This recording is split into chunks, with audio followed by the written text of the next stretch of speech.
to stand in front of you to deliver the message of God to us this evening. The theme of our message today is about servanthood. And as a believer and a follower of Jesus Christ, we are commanded to love one another as Jesus has loved us. And we demonstrate the love by serving one another, which can be expressed in many ways.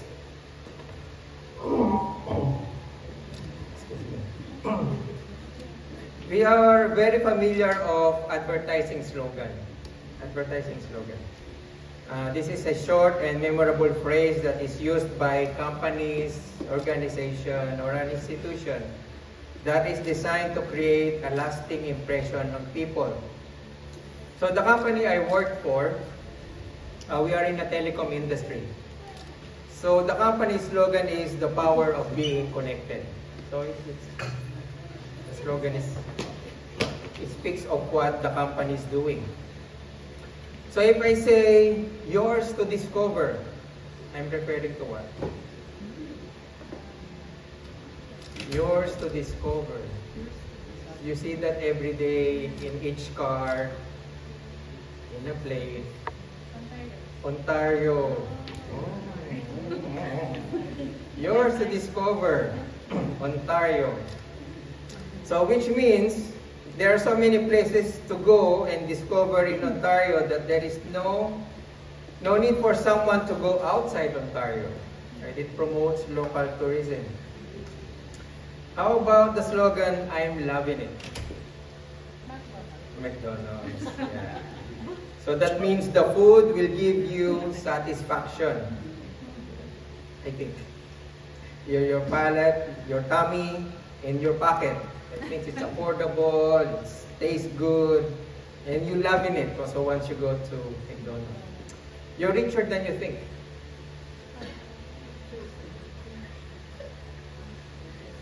Scotiabank. Okay, for Filipino naman. Okay. Nakasisiguro, gamot ay laging bago. Mercury. We got it all for you. SM. Okay, so sorry, this is a Filipino thing.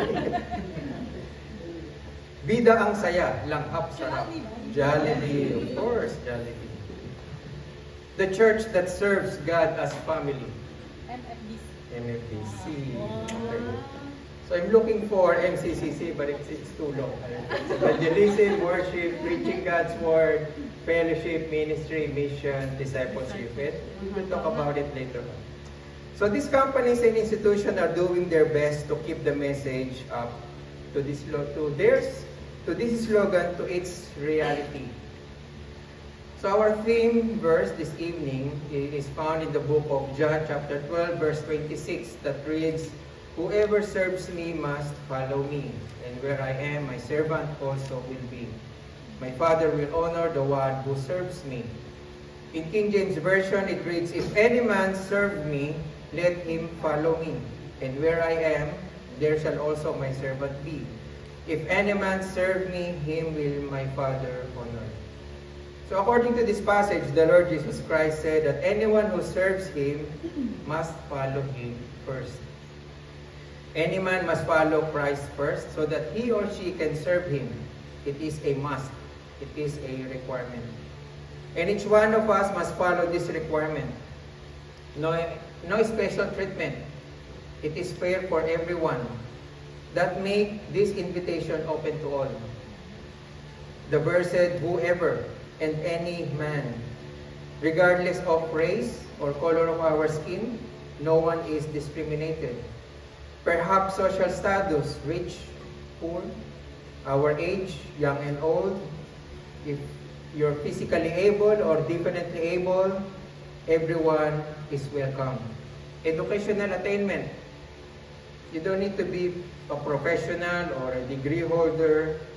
It is a wide range of spectrum from the lowest to the highest educational attainment. So the question is, are you going to accept this invitation? It is for you to decide. So King James used the word if you decide to serve Jesus. In a glance, the passage looks very straightforward, simple, and clear. However, let's find out why the Lord Jesus Christ said these words. And we can start by looking to the passages prior to verse 26, starting from verse 23 that reads, Jesus replied, "The hour has come for the Son of Man to be glorified. Very truly I tell you, unless a kernel of wheat falls to the ground and dies, it remains only a single seed. But if it dies, it produces many seeds. Anyone who loves their life will lose it, while anyone who hates their life in this world will keep it for eternal life." So now comes our verse. Whoever serves me must follow me. And where I am, my servant also will be, my Father will honor the one who serves me. Now it looks a little bit complicated, isn't it? Now in verse 23 it says, Jesus replied. So what was the question or statement prior to this that Jesus replied to? We will find it out later. So we are going to study our theme verse covering 3 points. The requirement of Jesus in serving Him, the right response of whoever serves Jesus, and third, and knowing the requirement and the right response, am I serving Jesus? What is my resolution? So the title of our message is, Am I a Servant of Jesus? Okay, let's pray. Dear God, our Heavenly Father, we thank you for this evening that you have gathered at least to hear your message, challenge us, change us. We glorify your name and may you praise your word that it may be planted to the hearts of each and every one of us. For this we pray in the name of our Lord Jesus Christ. Amen. Now, according to Jesus, whoever serves Him must follow Him. It is a mandatory requirement, no exceptions. That is the one and only way. The penalty of sin is eternal death. That is a fact. No one is excused. Mankind is doomed. But there is a way. God requires a ransom for the sin of mankind. And the only acceptable payment is a blood sacrifice. Not by an animal blood, but a blood that is free of sin, pure and holy. And God provided a solution for this because He is God the provider. The Son of God responds to this requirement. The Lord Jesus Christ fulfills the will of the Father, shedding His own blood on the cross. And the God the Father was very well pleased and was glorified. And in verse 23 it says, Jesus replied, "The hour has come for the Son of Man to be glorified." And in verse 28, "Father, glorify your name." And the Father replied, "Then a voice came from heaven, I have glorified it, and will glorify it again." Anyone who acknowledges that Jesus Christ is Lord and God must believe of what He has done on the cross. Because only those who follow this teaching can truly serve Jesus. And this teaching, the gospel, is available for anyone who listen and open their hearts to receive and believe the truth. This is the requirement of Jesus Christ to us. By placing our trust to Jesus, believing of what He had done on the cross, and receiving Him as our Lord and Savior. No good works, neither religious acts can save us from the penalty of sin. According to Matthew chapter 7, verse 22 to 23, many will say to me in that day, Lord, Lord, have we not prophesied in your name, cast out demons in your name, and done many wonders in your name? And then I will declare to them, I never knew you, depart from me, you who practice lawlessness. So the requirement is to have the right relationship and obedience to God's will. The question is, have you declared with your mouth, Jesus is your Lord, and believe in your heart that God raised Him from the dead? Do you have the assurance that you are saved? Have you fulfilled this requirement?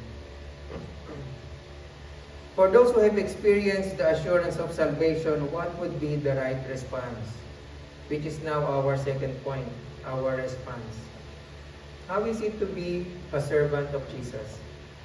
In the beginning of our message, we need to find out the verses prior to verse 23 and 26, which was Jesus replied to. And we can find the answer here. And I will just summarize it in a few phrases. So it was the Jewish Passover week, and the Lord Jesus Christ entered Jerusalem triumphantly.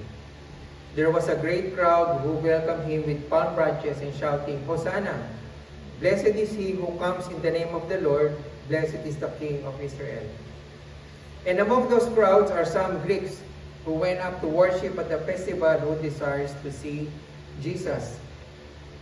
Those Greeks came to worship. And Jesus replied, "To worship is to hate yourself, but to love God and be a servant of Jesus." I'm just paraphrasing the whole verse 23 to 26.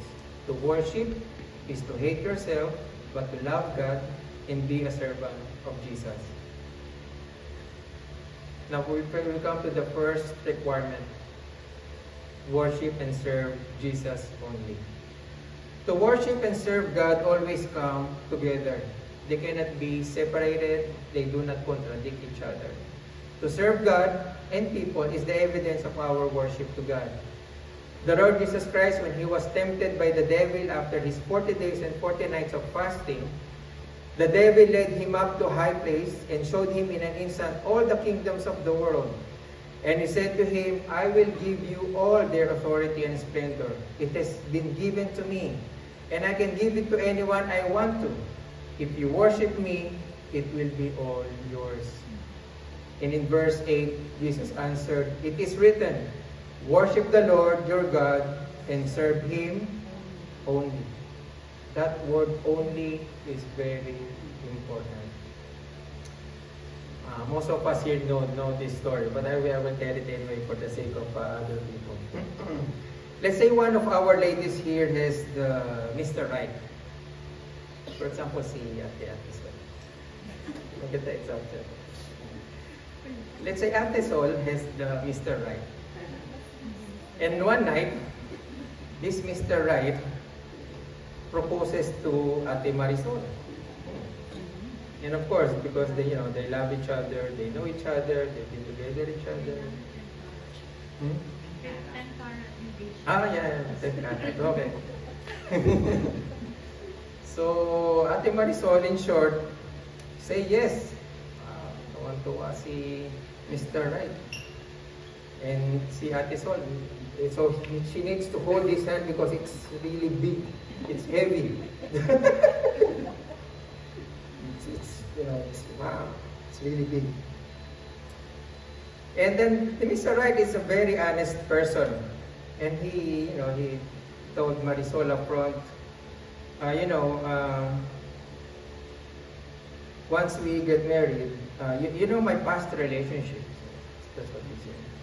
So once we get married, I may spend some time with Marimar during Valentine's, and also with Marites during Christmas, just for old time's sake. So if you're Marisol, what would you do? I think it's not acceptable, right? So if Mr. Right committed to Marisol, his commitment is only to her, to Marisol only, not with someone else. If this is not even acceptable to us, what more it is to God, who is holy, whom our worship and service is due only. In Exodus chapter 20 verse 5, it says, "You shall not bow down to them or worship them, for I, the Lord your God, am a jealous God." In our passage, those Greeks have traveled miles to come to Jerusalem to worship. But once the feast is over, whom do they worship and serve the rest of the year? And this is true to us today. We come here on Sunday to worship, spend some time, maybe 2 hours. Some people spend more than that even outside of this facility because of preparing food and preparing other stuff, practice. But once we step out of this building, who do we worship and serve during the whole week? Each and every one of us has little gods, lowercase g, little gods. We have our own idols. It could be our self-indulgence, our family, our job, our hobbies. Whatever it is that we are doing, is it glorifying to God? So the first response of being servant of Jesus is to worship and serve Him only. And the evidence of our true worship and service is according to our obedience, which is our second response. God the Father was pleased and glorified because His Son Jesus submitted to His will. Jesus fully obeyed each and every situation that were prepared for Him. He obeyed to be born as human. Perhaps if we will put ourselves in a similar situation like this, we could have asked, but can I be at least born in a house like normal people? Or can we skip the part where I will be betrayed, humiliated, and tortured and just go straight to the main event or main thing? Or can I just die by beheading, which is a quick death? But our Father in heaven, who is loving and just, prepared that the Son of God will be born in a manger, along with the animals and shepherds, that He will suffer and accept the penalty of sin and die the most painful and excruciating death. But Jesus never said a single word. In Isaiah 53, verse 7, it says, He was oppressed and afflicted, yet He did not open His mouth. He was led like a lamb to the slaughter, and a sheep before its shearers is silent. So He did not open His mouth. Jesus just obeyed. There's no questions asked. Our youngest son, Elijah, this is the time that he knows how to negotiate. For example, if I ask him to do something, he does not say no, he will do it. But there are these words that, how about, or the words that I'm just thinking. So he wants to obey, but there are his suggestion. And of course, presently I said, no, you need to do as I said. And he will just say, okay. And when he did, according to what I told him to do, I am pleased. How about our obedience in serving God? Is it according to His will or based on our will? We often hear, I do this for the Lord. I sing for the Lord. I teach Sunday school for the Lord. I serve in this ministry and that ministry. Those are good ministries, and I hope you don't get me wrong. But we are called to serve not only inside this building, not only during Sundays. We often hear this passage in Matthew chapter 9, verse 37 to 38. Then He said to His disciples, the harvest is plentiful, but the workers are few. Ask the Lord of the harvest, therefore, to send out workers into His harvest field. The harvest field is outside this building. We should not settle and satisfy that because we serve on Sunday, and that is good enough. I'm serving, I'm doing my part, I'm good. If we have this thinking, we are imposing our term in serving God. We limit our potential to be used in harvest field based on what we see, what we know about ourselves, about we can and we cannot do. We can accomplish more than we could imagine if we will just allow ourselves to be used by God and placing our faith in Him, not on our own abilities. God equips those He will call to serve.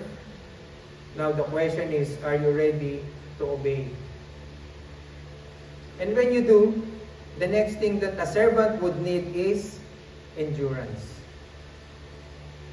When I was a young believer, I once heard a preacher says, when God said jump, the believer says, how high? Although I heard this phrase first in a song, but it can also be used in a spiritual context, which means God asks us to do something. We will just extremely obey the order above and beyond without a question or hesitation. But as I grow and mature in my Christian faith, it is more than just an obedience. Saying or answering how high sounds like it's like a bragging to me. It's quite close when Apostle Peter asked Jesus, "How many times should I forgive my brother or sister who sins against me?" And even before Jesus' response, Peter added, replied, "Up to 7 times?" And we know the story. Jesus answered, "I tell you, not 7 times, but 70 times." Which means we never stop forgiving. There's no limit. When God said jump, what it means is He wants me to keep jumping and jumping and jumping. Even though I do not understand why I need to keep jumping, but since I trust you, Lord, with all of my heart, I will keep jumping and jumping and jumping until I am so helpless, powerless, breathless, and run out of strength. But it is not my might, nor my power, but by your Spirit that keeps me going. Because you're the one who strengthens me. That is why I'm able to keep jumping and jumping and jumping, so that when my time is over, you will say, "Well done, good and faithful servant." The reply is not how high, it should be how far. Keep jumping, how far we could jump, and jumping, and jumping, and jumping. Serving God has no limit. Serving God is not a sprint, it is a marathon. There is definitely a finish line, only that we do not know where and when. We keep on serving God and serving and serving and serving. Apostle Paul, in spite of his thorn in the flesh, have not hindered him in serving God. The servant of God endures. And the most important of all is love, because only love endures all things. The Lord Jesus Christ, in His holiness and deity, throughout His life here on earth, have endured living with sinners. Have you imagined, think about someone that you hate, maybe not now but in the past. But imagine that with all those people that you hate, that you are all living in one house, one home. That's a torture. It's a miserable place. Perhaps you can say, I can't stand it anymore. I wish I could die instead. But yes, the Lord Jesus Christ did. He endured, because love endures all things. Some people in our midst have experienced, or maybe experiencing right now, caring for a sick family member. You know, when I was young, my maternal grandmother got sick. It must have been cancer, but they never opened it because during that time it is taboo. It's always concealed, never talk about cancer. So since my mother has 5 sisters, they decided taking turns looking after their mother each month, taking turns. So here comes my mother's turn. So I did not know that my grandmother vomits every time she eats. Her body is rejecting the food already. And perhaps it happens every time when I'm playing outside. But one time it happened when I was inside the house, because it was quite messy during that time. My mother asked my help while she cleans my grandmother. She asked me to clean what's, the spoils on the bed and on the floor. So I obeyed without, a single word, because I saw what my mother is also doing. But it wasn't good. So the look and the smell caused me to gag. I can't control it. And at that point, my mother stared at me. Pinandilatan ako ng mata. So that means you better stop. You better stop gagging in front of your grandmother, because it's not good. So it's the whole message of that stare. But as I saw my mother doing that, as if it's just normal. You know, she wipes with gentleness, she speaks with patience. And in my young age, and my question is, how did she do that? Because love endures all things. And before my grandmother had her second term staying in our house, she passed away already. Now, this is taking care of a family member. It's like a responsibility, right? So we ought to love each other. But how about doing the same for this time, not for a family member, for a stranger? Take, for example, the story of Jesus about the Good Samaritan. A man was robbed, beaten, and left almost half dead on the road. A priest, a Levite, saw this man but ignored. But here is a Samaritan, whom the Jews hate and has all the reason to ignore, and may say, good for you. But they hate each other anyway. But instead, he's the one who helped this beaten man. Jesus told this parable in response about his teaching about loving our neighbor as ourselves. And James, in his letter in chapter 2, rebuking the Jews about how they treat people between a rich and a poor, and keeping the commandment, love your neighbor as yourself. One evening I went to ABM. I did not use the drive-thru. And when I parked, I saw there is a man in the room. From time to time, there are homeless people who find shelter inside, ABM. I do not know if you've experienced that. So he looks harmless. So even though he's there, so I proceeded. But as soon as I entered the room, it stinks. Yeah, it stinks. It's not the smell of the body odor. It just stinks. It's a mix of everything. No. So what if a filthy man shows up on that door on Sunday afternoon? How are we going to treat this person? How are we going to welcome him? Are we giving him even a handshake? But what will we do? Now, Jesus always sets a very high standard. Anyone seen a leper? Leper. Ketong. May ketong. No, in the Mosaic law, Moses, in his law, make a regulation about those people who has leper. So they need to live outside of the city, outside of the wall. They need to distance themselves because it is highly contagious. Highly contagious. And they tends to have a bell, so people will know that they're coming. You need to keep your distance on a certain meter. Yeah, that's how they are settled. But not Jesus.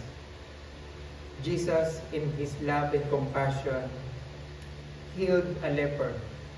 In Luke chapter 5, verse 12 to 14, we can find that. And it's not only one leper. In Luke chapter 17, verse 11 to 19, he healed 10 lepers. 10 lepers. So there's a joke with the leper. Back home, there is this jeepney driver. It was late evening, midnight, and he's about to park his jeepney. And on his way, he saw this man. And this man is known to everyone because the man has leprosy. So this driver, out of his compassion, because anyway he doesn't have any passenger anymore, and perhaps no one will pick up this person because of his condition. So out of his compassion, he picks up this person with leprosy. So once the leper gets off, so he wants to pay, of course. But this driver, because it's very contagious, he doesn't want to touch whatever the coin that will be given to her. So the driver said, no, it's fine. It's free. You can go. And so they're just, pushing and, But then, all of a sudden, out of the gratitude of this leper, he said, oh, thank you so much. And he hugged the driver. Now it becomes worse.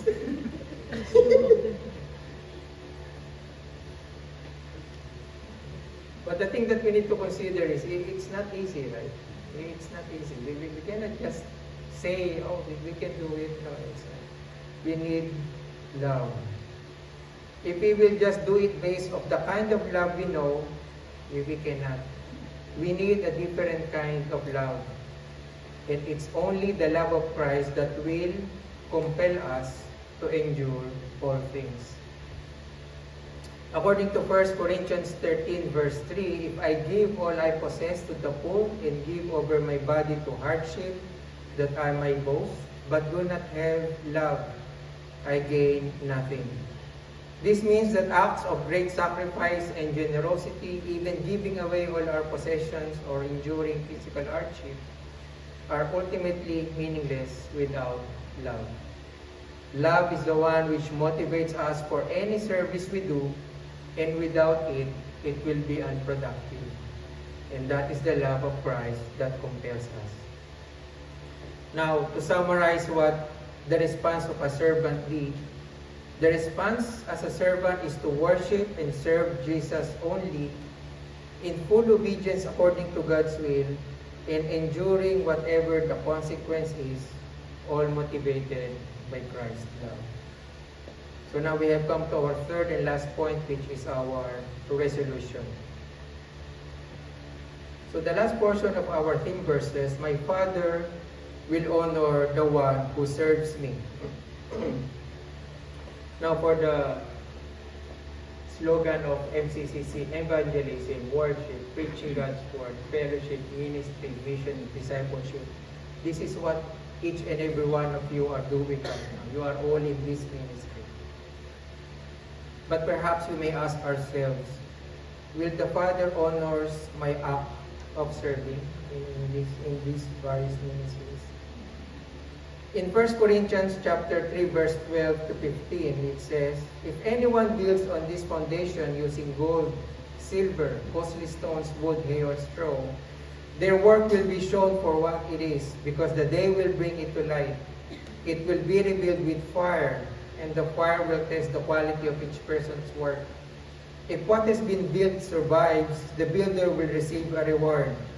If it is burned up, the builder will suffer loss, but yet will be saved, even though only as one escaping through the flames. This means during the day of judgment, the quality of our actions will undergo testing and purification by revealing its true worth. It is the believer's response and responsibility that our works will not burn up, but survives, so that it will be honored by God and He will give rewards. Our Christian life, our ministry, our actions, our behavior must not be stagnant but grow and be fruitful. In Revelation chapter 2 verse 19, it says, I know your deeds, your love and faith, your service and perseverance, and that you are now doing more than you did at first. As often we hear in our workplace, it demands continuous improvement. Same is true with our Christian walk. Now must always be better than before. In our introduction, we've talked about slogans. So for a Christian, what would you think is the most appropriate slogan or tagline for a Christian? Jesus is the only way. Jesus loves me. No, one time I wear this shirt, Jesus loves me.